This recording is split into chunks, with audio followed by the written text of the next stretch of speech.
কি যাতনা বিষে বুঝি বেশি কিসে, কবু আসি বিষে ধ্বংসে। তদন্ত চলাকালীন সময়ে মামলার প্রেস ব্রিফিং সময়ে একটি হত্যা মামলা নিয়ে খুব আলোচনা সমালোচনা হচ্ছে, যা টক অফ দ্য কান্ট্রিতে পরিণত করে দিয়েছে ঝিনাইদহ 4 আসনের মাননীয় এমপি আনোয়ারুল আজিম আনারের কয়েকটা মামলা আছে, যেমন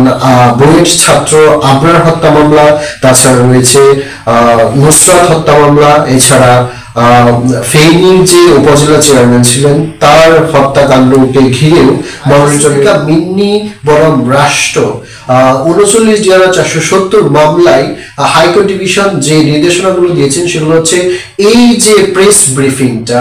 পুরোপুরি যে তদন্ত চলাকালীন সময় তদন্ত রিপোর্ট পেশ করার পূর্বেই যেভাবে হচ্ছে মানবাধিকারের দৃষ্টিভঙ্গি থেকে এটা অমর্যাদাকর এবং একই সাথে কুইন্টাল বা খালাস পেয়ে থাকে, তারা নির্দোষ প্রমাণিত হয়। আবার কিছু ক্ষেত্রে দেখা যায় মামলা চলাকালীন সময়ে ডিসচার্জ বা অব্যাহতি পেয়ে থাকে, কারণ তারা তাদের ওই মামলার সাথে কোনো সংশ্লিষ্টতা ছিল না। এই ক্ষেত্রে দেখা যায় কি পূর্বে যে তাকে নিয়ে প্রেস ব্রিফিং করা হলো মিডিয়ার সামনে, তাকে অপরাধী যখন অপরাধ করে সেক্ষেত্রে আমরা আইনের ভাষায় সরাসরি তাকে অপরাধী বা ক্রিমিনাল বলতে পারি না যতক্ষণ পর্যন্ত না সে হচ্ছে প্রমাণে দেশের সামনে মিসপ্রেজেন্ট করা হয়ে যেতে পারে, এটা